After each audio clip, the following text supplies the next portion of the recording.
Yung pangalan ko kasi galing talaga siya sa history ng nanay at tatay ko dati. Um, while buntis si mama sa akin, yung tatay ko na-car accident. Since kasi siya, driver siya ng truck. Okay, nung time na yon.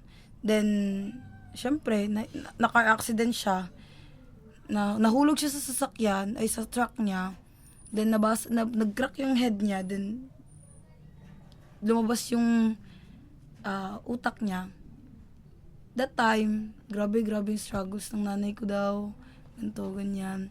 Then, tinahi yung ulo niya. Tinahi na lang yung ulo niya. Then, after that, nakomatos siya ng 3 months. Sa 2 months na yon, yung nanay ko, pinunta niya yung tatay ko sa ospital, laging dinadalaw. Kasi wala namang katuwang yung yung nanay ko dati. Kasi nasa Tondo sila, tas yung family ko nandito lang sa Cainta. Diba? And after that, sinabihan niya yung tatay ko, while nakakomatos yung tatay ko, sinabihan niya na, "Uy, gumising ka dyan, manganganak na ako next month." Sabi niya ganun. "Gumising ka dyan, manganganak na ako next month. Yung anak mo lalabas na," ganun. Siyempre, wala namang respond yun kasi komatos yun eh. Then, dumating yung time na manganganak na si mama.